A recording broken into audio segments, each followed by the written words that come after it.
ఈరోజు వీడికైతే రెస్ట్ ఇచ్చి వీడి మీద తిరుగుదాం. ఫ్యూయల్ ఖర్చులైనా కలిసి వస్తాయి.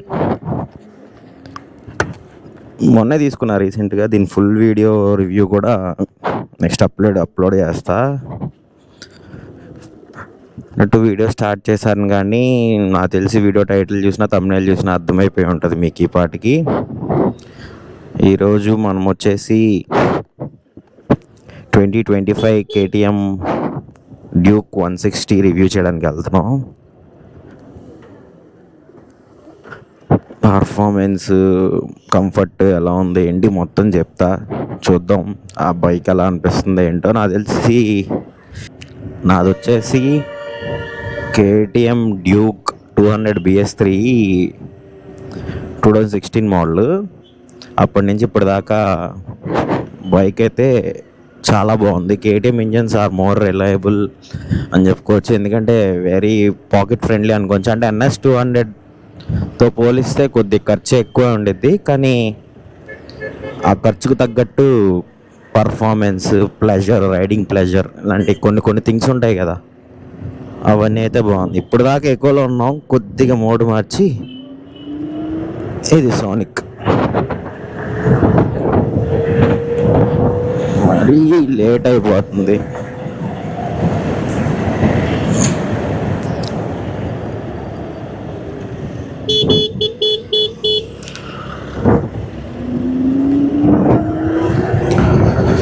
కొద్దిగా ఆ ప్లెజర్ అనేది ఉండిద్ది. అంత అమౌంట్ పెట్టి మనం 160cc బైక్ ఇప్పుడు కొంటున్నాం. దాంట్లో కొనాలి అనుకుంటే మీరు ఆ ప్లెజర్ ఉండిద్దో లేదో వెళ్ళి చెప్తా. ఎక్కువ లేట్ అయితే చేయను, 10 minutesలోనే వీడియో ఒకటే చేస్తా. డైరెక్ట్ షోరూమ్ దగ్గరికి వెళ్ళి షోరూంలో కలుద్దాం.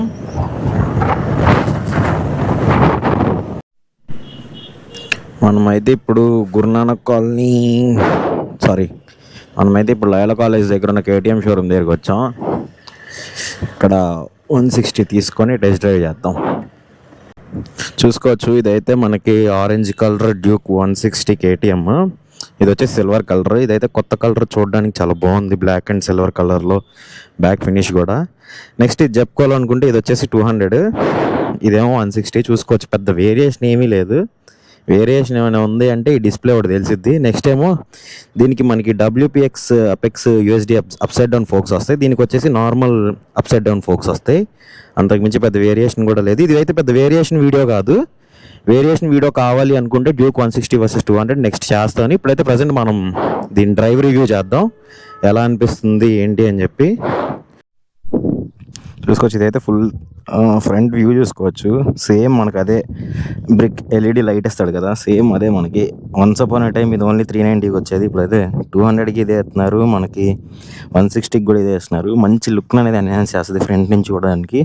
అందులో KTMs అంటే ఆరెంజ్ కలర్ నాకు పర్సనల్ ఫేవరెట్. ఈ ఆరెంజ్ కూడా చూసుకోవచ్చు, ఈ సైడ్ ఫినిష్ అనేది చాలా బాగుంది. నెక్స్ట్ దీని ఇంజన్ స్పెక్స్ గురించి చెప్పుకోవాలనుకుంటే ఇది వచ్చేసి మనకి 165cc 164.5cc liquid cooled engine.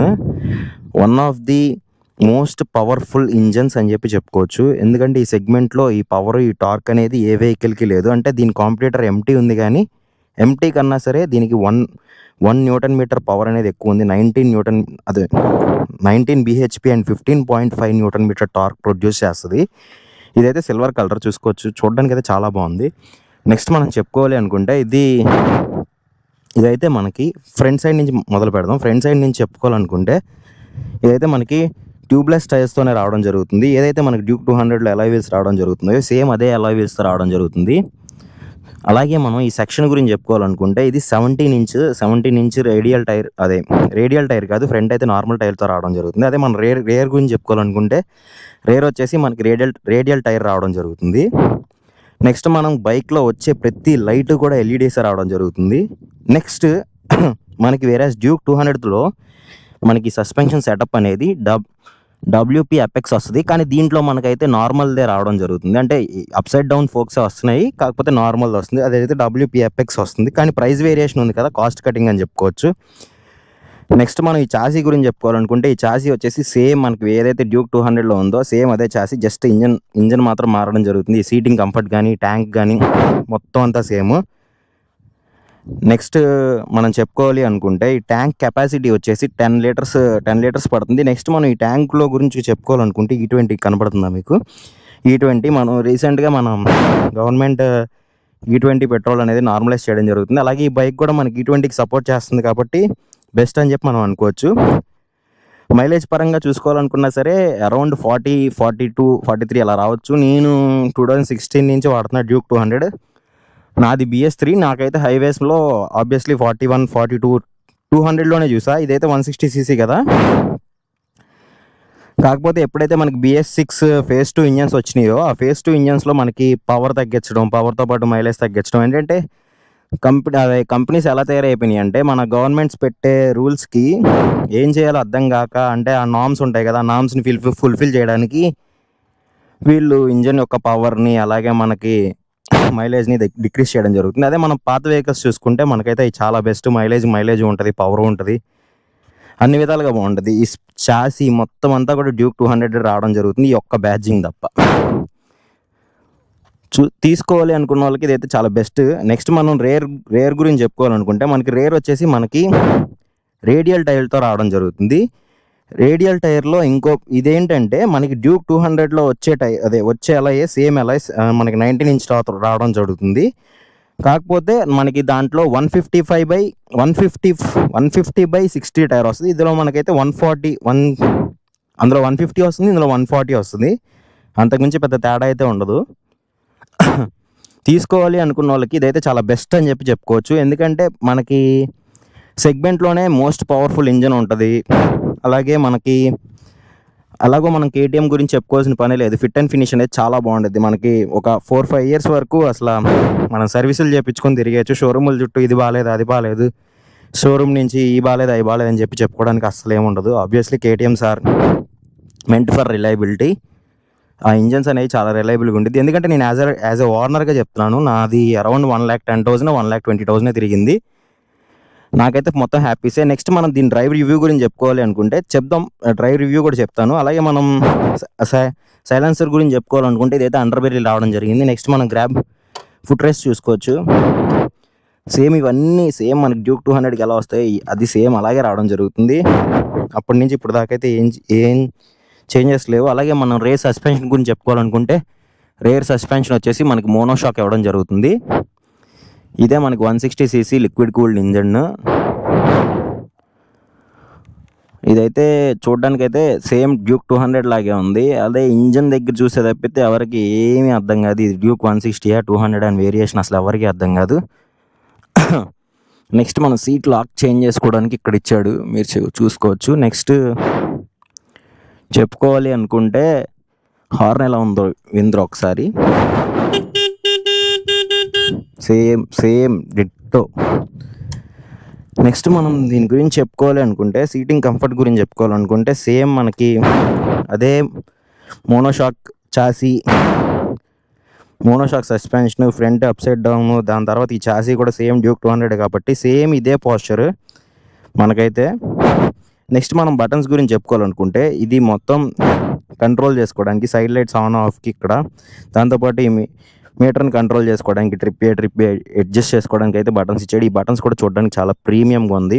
ఈ క్లస్టర్ మొత్తం అడ్జస్ట్ చేసుకోవడానికి ఈ డైల్ మొత్తం యూజ్ చేయాలి. వేరేజ్ మనం సైడ్ లైట్స్ వేసి తీయడానికి మాత్రం ఇక్కడ కింద సపరేట్గా ఇచ్చాడు. హార్న్ చూసుకోవచ్చు. అలాగే మనం 4 sides హజార్డ్ వేయడానికి separate switch, high beam low బీమ్కి ఒక స్విచ్ ఇచ్చాడు. నెక్స్ట్ మనం స్టార్ట్ చేసి ఇంజన్ సౌండ్ గురించి చెప్పాలంటే ఇంజన్ సౌండ్ అయితే ఇది. సైడ్ మిర్రర్స్ క్వాలిటీ కూడా బాగానే ఉంది. ఎందుకంటే ఎప్పటి నుంచో ఇదే సైడ్ మిర్రర్స్ని మెయింటైన్ చేస్తుంది. మనం 2014-15లో చూసిన డ్యూక్ 200లు 390లు కూడా ఇదే సైడ్ మిర్రర్స్తో రావడం జరిగింది. ఇప్పుడు కూడా ఇదే సైడ్ మిర్రర్స్తో వస్తున్నాయి బైక్ అయితే. నెక్స్ట్ ఇది గైస్, నేనైతే ఫుల్ మొత్తం అంతా చెప్పాను అనుకుంటున్నా బైక్ గురించి అయితే. టెయిల్ లైట్ గురించి చెప్పాలంటే హెడ్ లైట్ చెప్పాను. నెక్స్ట్ టెయిల్ లైట్ గురించి చెప్పాలనుకుంటే టెయిల్ లైట్స్ కూడా ఆబ్వియస్లీ మనకి ఆల్ ఎల్ఈడీస్తో రావడం జరుగుతుంది. అదే సేమ్ మనకి ఇంతకుముందు ఏదైతే ఉందో అదే ఎల్ఈడీతో రావడం జరుగుతుంది, చూసుకోవచ్చు.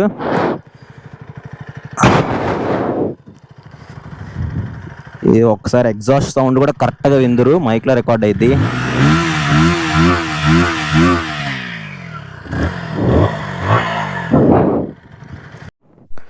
ఇది నా వాక్ అరౌండ్ రివ్యూ. అయితే నేను నెక్స్ట్ డ్రైవ్ కంఫర్ట్ గురించి చెప్తా. డ్రైవ్ చేస్తూ మనకి ఎలా అనిపిస్తుంది ఏంటి అని చెప్పి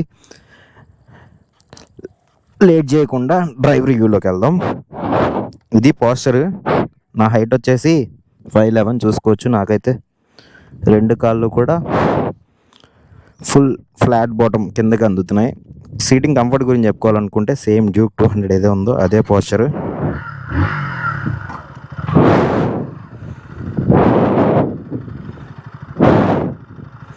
ఓకే,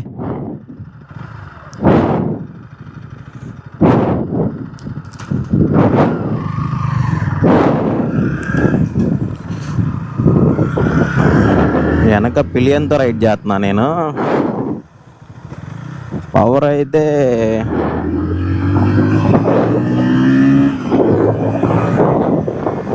బండి లేకపోక ముందు బండి అరిసేస్తుంది. మనకి డ్యూక్ 200కి దీనికి ఫ్రంట్ కూర్చున్న వాడికి దానికి వేరియేషన్ తెలిసింది, కానీ నార్మల్గా అయితే అసలు వేరియేషనే తెలియదు.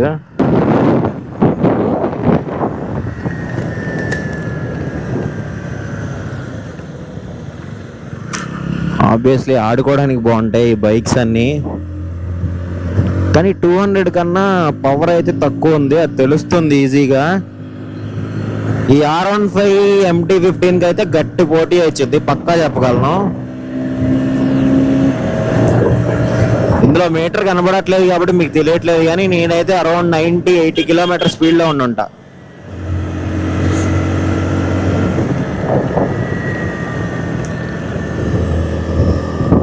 ఆఫ్ రోడ్కి ట్రావెలింగ్కి వెళ్ళాలనుకున్నా సరే 200 తీసుకునే బడ్జెట్ లేదు అనుకున్న వాళ్ళకి ఇది బెస్ట్. ఎందుకంటే ఇప్పుడు మనం ఫర్ సపోజ్ హైదరాబాద్లో ఉంటాం, లేదా విజయవాడలో ఉంటాం, వైజాగ్లో ఉంటాం.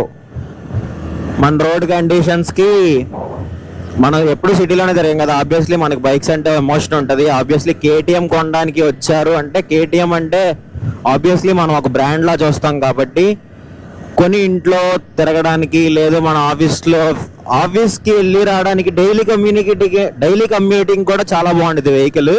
కానీ వేరేజ్ మనం మంచి డ్రైవ్స్కి వెళ్ళాలి అనుకున్నప్పుడు కూడా ఇదైతే మనల్ని డిస్కంఫర్ట్ అయితే ఫీల్ అయ్యేలా చేయదు. MT-15 R15 వీటికి అయితే గట్టి పోటీ వచ్చింది, కానీ వాటిని బీట్ చేసిద్దా అంటే డౌటే. ఎందుకంటే ఆ పవర్ ల్యాగ్ అనేది అయితే ఉంది. ఇనిషియల్ పవర్ అయితే వస్తుంది, కానీ కొద్దిగా లేట్ అయితే ఉంది. ఒక 2 సెకండ్స్ అలా లేట్ అవుతుంది. మళ్ళీ కావాలంటే ఒకసారి ఆపి చూద్దాం. బ్రేక్స్ అయితే అసలు క్రిస్పీ. ఎందుకంటే ఇందులో ఫ్రంట్ బ్రేక్ వచ్చేసి మనకి డ్యూక్ 200లోనేమో 300 mm ఉంటే దీంట్లో మనకు వచ్చేసి 320 mm ఉండిద్ది. చూసుకోవచ్చు, నేను బ్యాక్ సైడ్ మొత్తం చూస్తున్నా, ఏ వెహికల్స్ రావట్లేదు.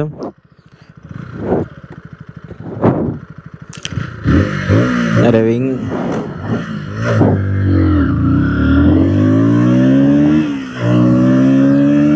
వీలీ లెగిసిపోతుంది వెహికల్ అలాగా. గేర్ టు గేర్ లేపుతామన్నా మంచి రోడ్డు కూడా సహకరించట్లా మనకి. కానీ గేర్స్ అయితే బటరీ స్మూత్ అంత స్మూత్గా పడుతుంది అంటే గేర్ అసలు అంత స్మూత్గా పడుతుంది.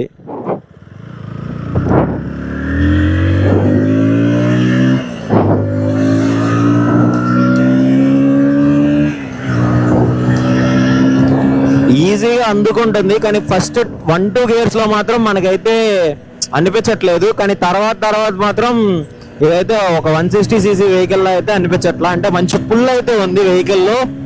ఇద్దరున్నాం, నేను ఇప్పుడు ఒక్కనే లేను బైక్ మీద, వెనక కూడా ఉన్నాడు. ఒక 80 kgs అనుకోవచ్చు వెనక, నేను ఫ్రంట్ ఒక 80 kgs, మొత్తం 160 kgs ఉన్నా సరే ఇదైతే మంచి ఎఫర్ట్లెస్గా తీసుకెళ్తుంది. స్టార్టింగ్ అయితే మనకు ఆ డిలే ఉంది, తర్వాత తగ్గొచ్చేమో. మరి ఇప్పుడైతే ఒకటే ఉంటే ఈజీగా మీరు నాకు తెలిసి క్యారీ ఆన్ చేసేయచ్చు. మేమిద్దరం ఉన్నాం కాబట్టి కొద్దిగా డిలే. నాకైతే హ్యాండిల్ బార్ పొజిషన్ ఆబ్వియస్లీ నాకు వైడ్ హోల్డ్ చేయడం అలవాటు ఫస్ట్ నుంచి, వైడే హోల్డ్ చేస్తాను నేను. అలాగే మనం క్లచ్ కూడా నేను ఫింగర్స్ మీద తీసుకుంటా, మొత్తం అన్ని ఫింగర్స్ పెట్టను, ఒకటో రెండో పెడతా. కాబట్టి నాకైతే ఆ విత్ గ్యాప్ కూడా పెద్ద ఎక్కువ లేదు, చూసుకోవచ్చు. మొత్తం అంతా బాగానే ఉంది. అలాగే ఇది కూడా చూసుకోవచ్చు, పెద్ద లాంగ్ కూడా లేదు. అంటే అడ్జస్టబుల్ లెవర్స్ ఇవ్వలేదు కాబట్టి నేను చెప్తున్నా. ఇక్కడ చిన్నది ఒక ఆఫ్ రోడ్ ప్యాచ్ లాంటిది ఉంది, పెద్దదేం కాదు. చూద్దాం ఎలా పర్ఫార్మెన్స్ చేస్తుందో ఏంటో.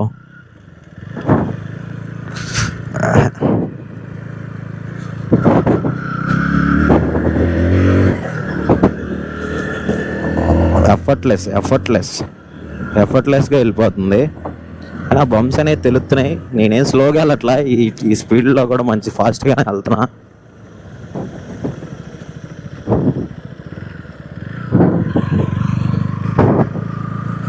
ఈ బండిని తీసుకొని ఆఫ్ రోడ్కి తీసుకొచ్చేయండి అని చెప్పను, కానీ అప్పుడప్పుడు ఆఫ్ రోడ్కి వెళ్ళినా మిమ్మల్ని అయితే డిసప్పాయింట్ చేయదు వెహికల్. మరి దారుణంగా ఉంది, ట్రై చేద్దాం.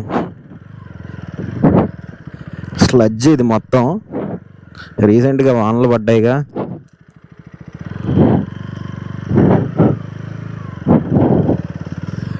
బాగానే వెళ్ళిపోతుంది, అస్సలు ఎటువంటి ప్రాబ్లం లేదు.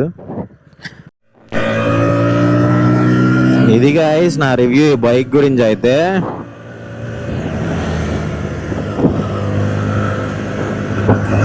దీని కాంపిటేటర్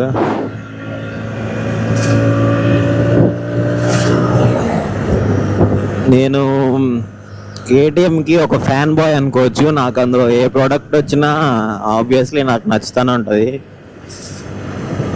అందులో నాకు లీస్ట్ డిసప్పాయింట్ చేసింది రీసెంట్ టైమ్స్లో అంటే ఇప్పుడున్న డ్యూక్ 250 కాదు, దీని ముందున్న డ్యూక్ 250.